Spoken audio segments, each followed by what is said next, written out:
Ibu Jayalani,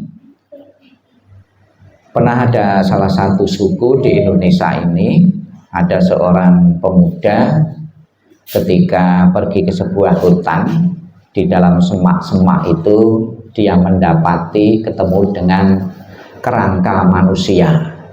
Kemudian dalam hatinya kok kasihan sekali, kerangka ini tidak ada yang ngurus, mungkin mati yang tidak ketahuan.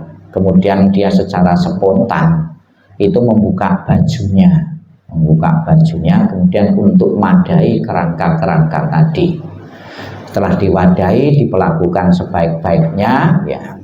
Sejak merespon atau sejak mengumpulkan kerangka dan menghormati itu, ekonominya itu membaik, ya, bisnisnya, usahanya, kemudian pertaniannya itu membaik.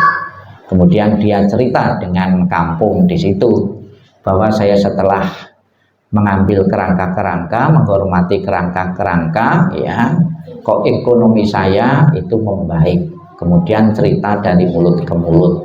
Maka sampai sekarang pun penduduk tersebut di hari-hari tertentu atau beberapa tahun itu mengurus kerangka-kerangka leluhur-leluhurnya, diganti pakaiannya dan diberikan penghormatan yang layak.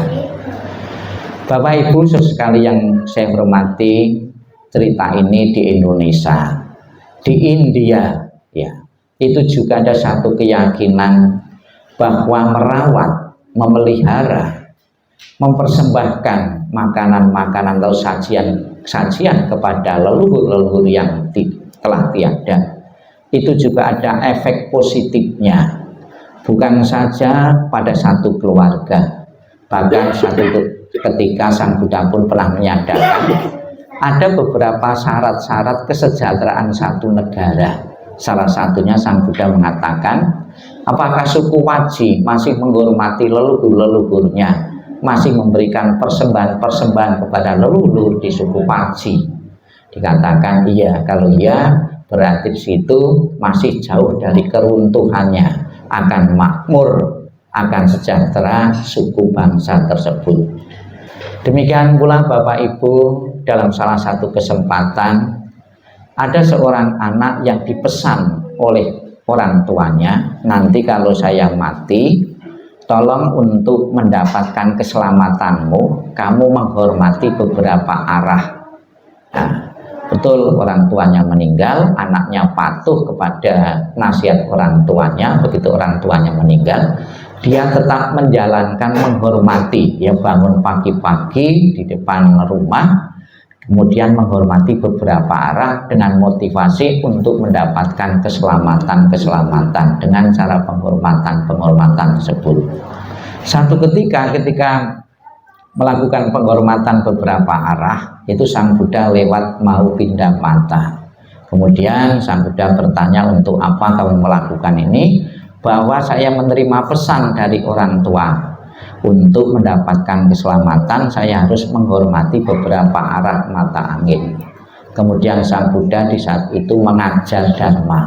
Kalau di dalam agama saya, agama Arya, Sang Buddha, untuk mendapatkan keselamatan bukan sekedar menghormati mata arah angin, namun menjalankan beberapa kewajiban. Nah, dari riwayat ini ditulis sampai sekarang itu ada sebuah buku Sigalowada Sutta. Itu ceritanya dari seorang pemuda yang bernama Sigala, ya, Sigalo.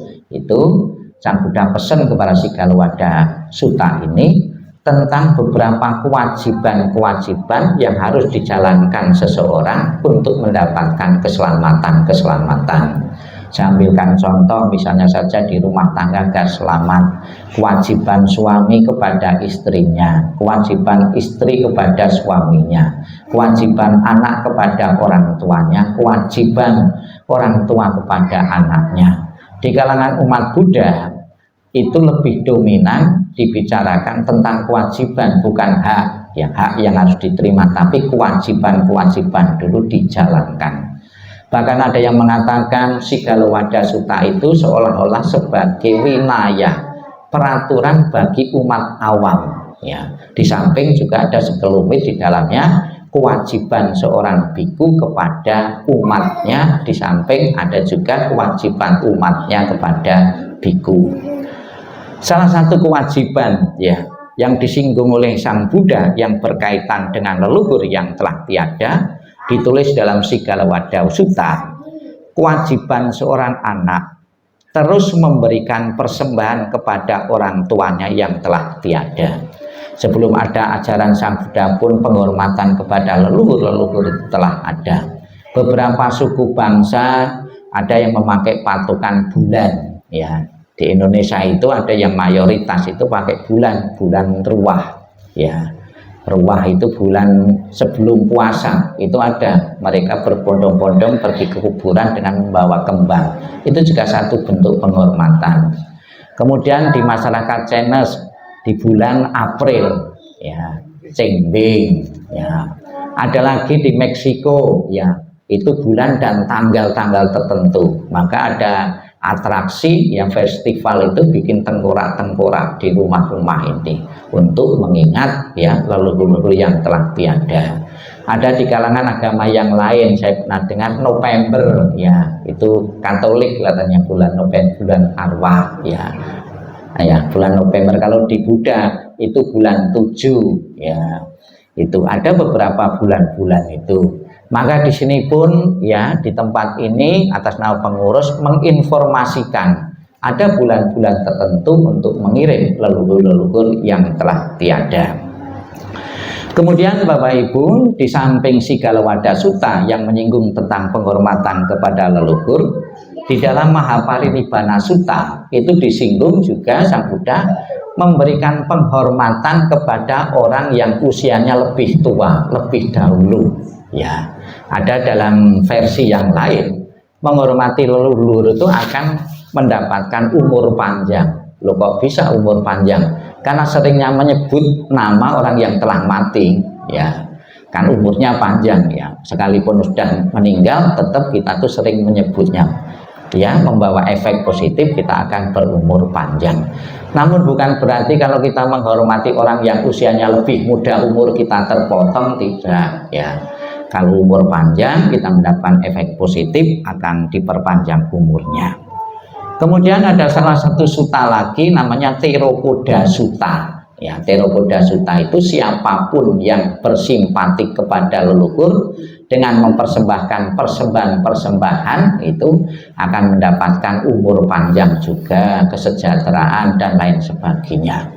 Ada lagi dalam Pathakama Sutta ya. Pathakama Sutta ini menjelaskan tentang porsi penghasilan yang diperoleh oleh seseorang, hendaknya ada porsi, ada digunakan untuk menyembayangi atau mempersembahkan persembahan kepada leluhur-leluhur. Itulah Bapak Ibu hal-hal yang sering dilakukan oleh umat Buddha, ada dasar kitab sucinya.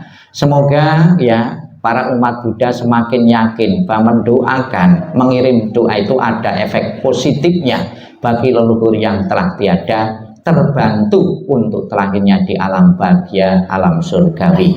Semoga apa yang lakukan pada kesempatan pagi ini membawakan doa 35 hari wafatnya Ibu Jayalani benar-benar berguna dan bermanfaat bagi beliau untuk segera terlahir di alam bahagia. Sadu, sadu, sadu.